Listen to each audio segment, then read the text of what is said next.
Baik, bismillahirrahmanirrahim. Assalamualaikum warahmatullahi wabarakatuh. Alhamdulillahirrahmanirrahim. Di pagi hari ini kita masih bisa bernapas, masih bisa melihat, mencium, dan mendengarkan. Nah, itu semua merupakan nikmat Allah yang telah diberikan kepada kita. Dan salawat serta salam mari kita bacakan, kita ucapkan kepada baginda Nabi Muhammad SAW, yang mana beliau adalah orang yang harus menjadi panutan kita, suri tauladan bagi kehidupan kita, serta sahabat dan keluarganya. Dan semoga kita dapat bertemu dengan baginda Nabi Muhammad SAW di surga nanti dan diberikan syafaat oleh beliau di yaumil akhir nanti. Oke, baik, alhamdulillah di pagi hari ini kita akan membahas tentang materi pendidikan agama Islam kelas 1 yang membahas tentang kisah keteladanan Nabi Idris alaihissalam. Nah, di sini saya sendiri, di sini Bapak akan memaparkan atau akan menjelaskan kepada kalian pemahaman tentang kisah keteladanan Nabi Idris alaihissalam. Oke, baik. Sebelumnya, anak-anakku kelas 1 yang Bapak banggakan, perkenalkan, nama saya Rusli Adi Putra. Saya merupakan guru baru di SDN 03 Kelapa 2 Jakarta Barat, dan saya insya Allah mulai hari ini akan mengajar kelas 1 sampai kelas 6 di SDN 03 Kelapa 2 Jakarta Barat dari kelas 1 sampai kelas 6. Oke, baik. Untuk bahasan pertama tentang Nabi Idris alaihissalam. Nah, patut kalian ketahui, perbedaan antara nabi dan rasul itu bedanya tipis. Pengertian nabi adalah seseorang makhluk Allah yang Allah utus khusus untuk ke muka bumi ini. Akan tetapi, jika dia dapat wahyu atau dapat teguran atau dapat perintah dari Allah, itu hanya dipegang sendiri dan tidak disebarluaskan ke banyak orang. Nah, berbeda dengan Rasul. Rasul adalah orang yang diutus oleh Allah dan diturunkan ayat atau wahyu-wahyu Allah. Akan tetapi ayat atau wahyu-wahyu Allah itu diharuskan untuk disebarluaskan kepada umat manusia. Nah, itu perbedaan Nabi dan Rasul.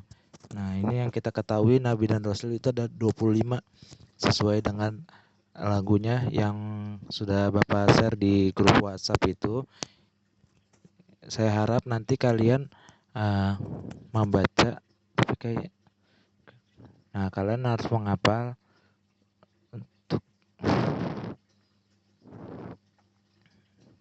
Oke, baik, lanjut next. Nah, pengertian Nabi Idris atau Nabi Idris adalah keturunan ke-6 dari Nabi Adam alaihissalam. Nabi Adam alaihissalam adalah manusia yang pertama kali diturunkan oleh Allah ke muka bumi ini. Jadi sebelum Nabi Adam itu tidak ada manusia. Nah, manusia pertama itu adalah Nabi Adam alaihissalam dan Siti Hawa istrinya. Nah, dia adalah putra dari Qabil dan Iklimah. Nah, jadi Nabi Adam alaihissalam mempunyai 2 anak. Nah, Adam alaihissalam itu mempunyai anak-anak yang kembar. Nah, ada Qabil dan ada Habil, ada Iklimah, ada Ikrimah. Nah, jadi Qabil ini dalam riwayah itu dulu kembarannya sama si Habil. Nah, si Habil sama Qabil ini adalah adik kakak kembar. Akan tetapi Habil itu telah meninggal dunia karena kejahatan atau dibunuh oleh Qabil. Nah, jadi sejarah pembunuhan pertama kali itu dilaksanakan oleh Qabil dan Habil. Nah, Habil jadi yang dibunuh dan Qabil yang membunuh. Jadi seperti itu. Simple ceritanya. Jadi Qabil itu iri sama Habil. Habil itu seorang peternak kambing, dan Qabil itu tukang kebun dan pertanian. Nah, dia itu iri karena semasa hidupnya Habil itu selalu diistimewakan sama Nabi Adam alaihissalam. Tetapi alaihissalam. Nah, lalu suatu ketika Allah menyuruh kepada Nabi Adam untuk bilang kepada Habil dan Qabil untuk menyembahkan atau menyerahkan sesuatu yang paling berharga atau yang paling disayang kepada Allah. Nah, karena Habil sifatnya baik dan selalu taat kepada ayahandanya yakni Nabi Adam alaihissalam, beliau langsung cari tuh hewan ternaknya dia yang gempal, yang bagus, yang sehat. Nah, untuk diserahkan kepada Allah untuk pengorbanan. Nah, sedangkan Qabil yang telah dibisiki oleh iblis karena sifat kedengkiannya, akhirnya Qabil cuma memberikan buah-buahan yang busuk yang sudah tidak layak. Nah, akhirnya yang terima seserahan yang terima oleh Allah cuma seserahan dari Habil. Nah, karena bercemburu dah tuh si Qabil, akhirnya terjadilah pembunuhan. Jadi seperti itu ya cerita singkat sejarah anak Nabi Adam alaihissalam. Nah, Nabi Idris alaihissalam dilahirkan oleh kedua orang tuanya yang bernama Qabil dan Iklimah. Dan Nabi Idris alaihissalam merupakan nabi dan rasul pertama yang paling pertama yang ada di muka bumi ini yang mendapatkan wahyu dari Allah melalui malaikat Jibril. Jadi yang pertama kali mendapatkan wahyu dari Allah melalui malaikat Jibril adalah Nabi Idris alaihi salam. Oke, next. Nah, mukjizat Nabi Idris alaihi salam. Nah, mukjizat itu hanya dimiliki oleh para nabi dan para rasul. Mukjizat itu apa? Kelebihan atau keistimewaan yang Allah berikan khusus untuk para nabi dan rasul. Nah, apa aja tuh yang diberikan oleh Allah kepada Nabi Idris alaihissalam? Yang pertama, Nabi Idris alaihissalam adalah manusia yang pertama yang pandai baca dan menulis dengan pena. Jadi itu mukjizatnya itu Nabi Idris alaihissalam itu orang atau manusia pertama di muka bumi ini yang pintar dalam membaca maupun menulis menggunakan pena atau alat tulis. Dan yang kedua mukjizatnya Nabi Idris alaihissalam diberi macam-macam pengetahuan. Nah, jadi Nabi Idris alaihissalam itu nabi atau manusia yang pintar pada zaman tersebut. Nah, saking pintarnya, Nabi Idris alaihissalam pun dikenal sangat senang belajar dan tekun mengkaji fenomena alam semesta. Nah, sampai dikatakan oleh sebagian ulama bahwasanya Nabi Idris adalah penemu astronomi atau ilmu-ilmu angkasa. Nah, seperti itu. Yang keempat, Nabi Idris alaihissalam adalah orang pertama yang pertama kali pandai memotong dan menjahit pakaian. Jadi yang pertama kali pandai memotong dan menjahit pakaian adalah Nabi Idris alaihissalam. Dan terakhir, mukjizat yang diberikan oleh Allah kepada Nabi Idris alaihissalam adalah mendapatkan gelar Asadul Usud yang artinya singa. Nah, singa itu kan kalian tahu ya, singa itu berani, singa itu gagah, dan singa itu kuat. Nah, jadi Nabi Idris alaihissalam itu berani akan melawan kemungkaran, kejahatan, dan kebatilan. Akan tetapi dia itu tidak mau sombong. Jadi itu Nabi Idris alaihissalam dia berani mau ngapain aja asalkan melawan dan kebatilan dan kebodohan serta kejahilian. Nah, akan tetapi dia itu nggak pernah sombong sama sekali. Oke, next. Nah, pada suatu ketika dalam riwayat, dalam sejarah ada dialog antara malaikat Israel atau malaikat penyambut nyawa atau malaikat maut itu berdialog dengan Nabi Idris alaihissalam. Nah, dialognya seperti ini ya. Menjelang wafatnya Nabi Idris alaihissalam. Nah, Nabi Idris alaihissalam berkata, "Ya Tuanku." Nah, berkata kepada malaikat Israel. Nah, dia heran. Nah, siapa sih sebenarnya Anda gitu. Nah, ditanya tuh sama Nabi Idris alaihissalam. Dan dijawab langsung oleh malaikat Israel. "Maaf ya Nabi Allah, saya sebenarnya adalah Israel." Oh, ternyata tuh yang ditanya sama Nabi Idris itu adalah malaikat Israel. Nah, sontak Nabi Idris itu kaget. Malaikat Israel, kaukah itu sang penyambut nyawa, sang malaikat penyambut nyawa? Nah, saking sontak kagetnya. Nah, dibahas lagi sama malaikat Israel. "Benar ya Nabi Allah Idris." Nah, akhirnya Nabi Idris heran. Ini sebelumnya itu malaikat ini udah 4 hari itu bolak-balik melewati Nabi Idris alaihissalam. Nah, ditanya seperti ini, "Sudah 4 hari engkau bersama denganku. Apakah engkau juga menunaikan tugasmu dalam mencabut nyawa makhluk-makhluk di dunia ini?" Nah, ditanya tuh. Jadi tuh Nabi Idris alaihissalam nanya ke malaikat Israel apa dia itu karena sering dilihat sama Nabi Idris, apakah dia lagi dan tugas atau seperti apa gitu. Nah, dijawab langsung malaikat Israel, wahai Idris, wahai Nabi Allah, selama 4 hari ini banyak sekali nyawa yang telah saya cabut. Nah, jadi saking banyaknya itu ya. Nah, roh-roh makhluk-makhluk itu bagaikan hidangan di hadapanku. Jadi itu bagaikan bagai untuk malaikat Israel itu, nyawa-nyawa itu bagaikan hidangan. Jadi itu selama 4 hari itu banyak nyawa-nyawa makhluk hidup yang telah dicabut oleh malaikat Israel atas izin Allah. Nah, sampai dibilang kayak gitu, aku ambil mereka bagaikan seseorang sedang menyuap makanannya. Jadi kalian kalau mau makan itu kan pasti lahap tuh ya. Sop sop cepot, makan cepot masuk ke mulut, makan lagi, ambil lagi. Nah, jadi seperti itu bayangannya. Nah, dikata lagi Nabi Idris alaihissalam, wahai malaikat Israel, lantas apa maksudmu untuk datang kemari? Nah, adakah kau ingin nyabut nyawaku? Nah, jadi tuh nanya tuh heran.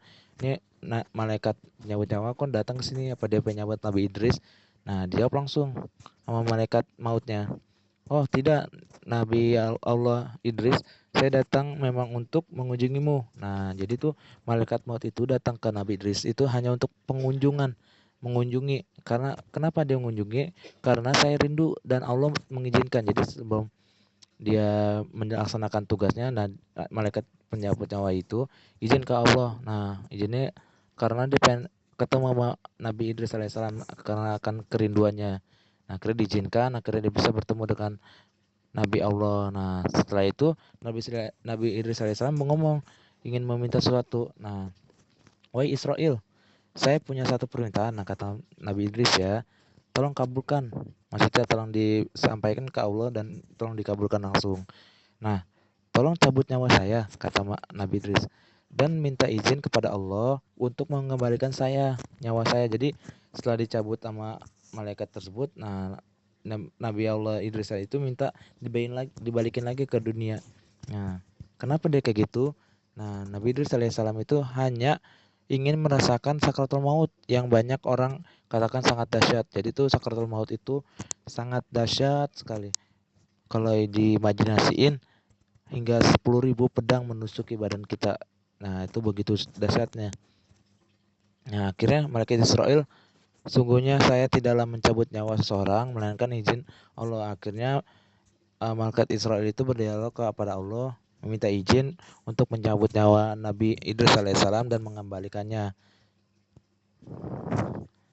Selanjutnya, setelah Nabi Allah Idris alaihissalam dicabut nyawanya oleh malaikat penyabut nyawa, malaikat Israel. Nah, saat proses penyabutannya, setelah itu Nabi Idris alaihissalam mengunjungi satu tempat yang mana dia merasakan kok ini hawanya hawa panas gitu. Nah, akhirnya dibuka tuh ruangannya.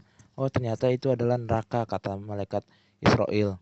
Nah, langsung sontak Nabi Allah Idris alaihissalam pingsan. Nah, kenapa dia pingsan? Karena kaget. Ini Masya Allah, sungguh dahsyat azab Allah di neraka ini. Makanya dia langsung pingsan kaget ya. Jadi kalau orang kaget itu langsung kaget banget itu langsung pingsan biasanya. Akhirnya, nah setelah itu dia pindah lagi ke tempat ruangan yang dia rasakan. Oh, kok ini sejuk banget, kok ini enak banget, ini apa sih? Akhirnya dia penasaran, dia buka tuh ruangan. Oh, ternyata ini surga, kata malaikat itu. Kata malaikat itu kepada Nabi Idris, oh ini surga. Oh, ini surga. Wah, Masya Allah, enak sekali ya di surga gitu. Nah, akhirnya pas lagi proses setelah mengunjungi neraka dan surga dan lagi siap-siap untuk balik lagi ke dunia karena permintaan yang tadi, yang bahwasanya Nabi Idris alaihissalam minta dicabut dan dibalikan lagi ke dunia. Nah, tiba-tiba Nabi Idris alaihissalam setelah mengunjungi surga, dia bilang ke malaikat Israel, tolong sampaikan ke Allah, saya nggak jadi balik lagi ke dunia, saya pengen aja di sini di surga, saya nggak mau balik lagi ke dunia gitu.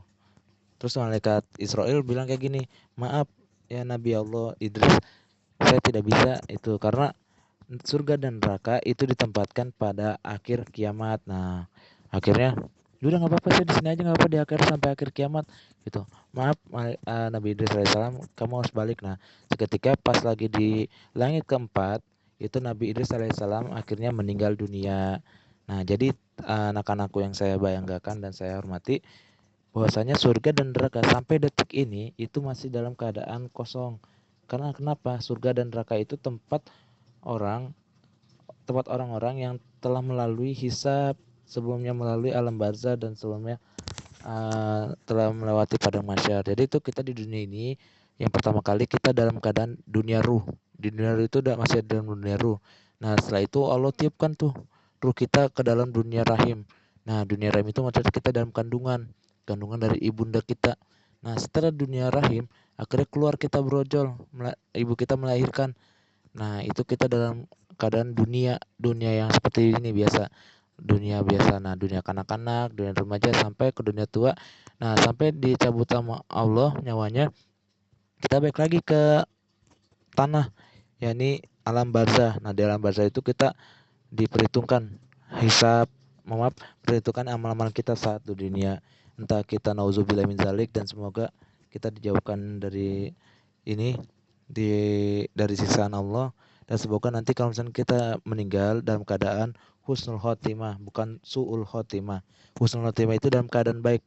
Nah, orang yang meninggal dalam keadaan baik atau husnul khotimah, jaminannya itu adalah surga tanpa hisab. Nah, jadi gitu.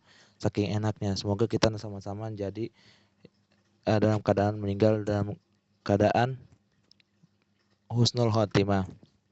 Nah, akhirnya Nabi Nabi Idris alaihissalam meninggal pada langit keempat.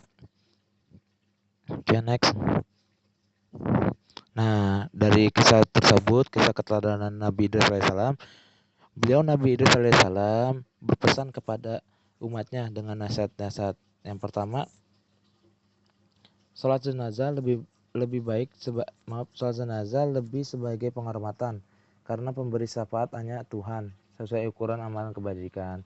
Jadi sholat jenazah itu kalau misalnya ada yang meninggal kita sholatin itu hanya sebagai penghormatan. Nah, karena pemberi syafaat itu hanya kepada Allah, dan hanya milik Allah syafaat itu. Dan alhamdulillah Nabi kita Nabi Muhammad SAW itu diberi kesempatan untuk memberi syafaat. Itu kita beruntung kita beragama Islam. Yang kedua, besarnya rasa syukur yang telah diucapkan tetap tidak akan mampu mengalahkan kebesaran nikmat Tuhan yang diberikan. Nah, meskipun kalau berkata ya Allah alhamdulillah banget gini-gini, tapi itu berkata tidak tidak sebanding dengan apa nikmat-nikmat Allah yang telah diberikan. Jadi berkata nikmat Allah itu besar. Imajinasinya itu kalian coba ambil air di lautan, ambil air nanti terus kalian teteskan ke bawah itu air, kayak misalkan tangan di kebawahin. Nah, itu kan ada tetes-tetesannya. Nah, itu tetes-tetesannya itu nikmat Allah yang masih kecil, yang kayak misalkan dikasih nikmat sehat, iman, ihsan, dan lainnya, itu cuma nikmat kecilnya itu ukurannya. Nah, sedangkan lautan itu masih luas lagi. Nah, itu nikmat yang paling besar lagi gitu. Udah gitu ibaratnya ya. Dan ketiga, sambutlah seruan Allah atau perintah Allah secara ikhlas untuk sholat, puasa, maupun menaati semua perintahnya. Jadi kalau misalnya kalian beribadah, kita harus ikhlas. Nah, ikhlas itu apa, Bapak?